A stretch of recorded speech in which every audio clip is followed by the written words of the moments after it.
क्या नागिन 4 से एकता ने गुस्से में निया को निकाला? क्या भारी भरकम फीस के चलते शो से बाहर हुई वृंदा? आखिर अपनी सफाई में निया शर्मा ने क्या कहा?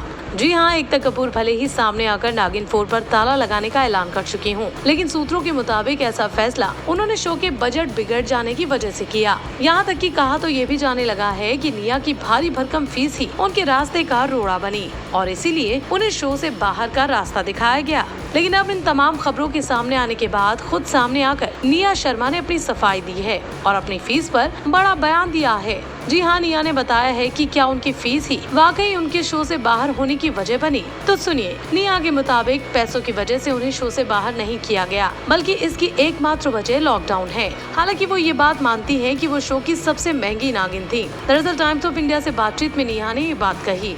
निया कहती हैं, "It's true that my work come at a certain price. But that's not why I'm out of the show. If that has been the case, they would not have cast me in the first place. I accept that I was treated well and my exit from the show will hurt me the most. It will cost me a lot of money." आगे निया ने कहा, "I also believe that money which didn't come to you was never yours. But that's not why I was out of the show.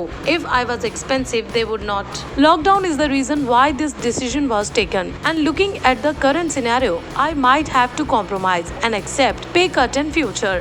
तो सुना आपने, निया के मुताबिक वो टीवी शो में काम करने के लिए मोटी रकम जरूर चार्ज करती हैं, लेकिन इसके साथ ही साथ वो ये भी कहती हैं कि नागिन 4 से उन्हें बाहर इसलिए नहीं किया गया, बल्कि इसकी वजह तो लॉकडाउन है। खैर, लेकिन अपने शो से अचानक बंद होने पर निया को काफी बुरा लग रहा है, लेकिन इस पेंडेमिक में वो मेकर्स के इस फैसले से पूरा सहमत हैं। नागिन 4 didn't end abruptly. Production house was professional and they informed me about the decision a few days back. Honestly speaking, I can't complain because the television industry is badly affected and we don't know when the shoot will resume. When you restart shoot after 2-3 months, you want to begin a fresh note. आगे निया ने कहा कि नागिन 4 TV जगत के top shows में से एक है। ऐसे में वो जब शो का हिस्सा नहीं होंगी तो उन्हें सोच कर बुरा जरूर लगेगा, लेकिन साथ ही अब उनकी प्लानिंग ये भी है कि लॉकडाउन के बाद वो क्या करेंगी। और जाहिरी तौर पर अब निया जब नागिन 4 का हिस्सा नहीं है तो ऐसे में उन्हें भी लॉकडाउन के हटते ही एक नई शुरुआत तो करनी पड़ेगी। तो देखते हैं कि आगे किस शो में निया का धमाका होगा और वो किस नए रोल से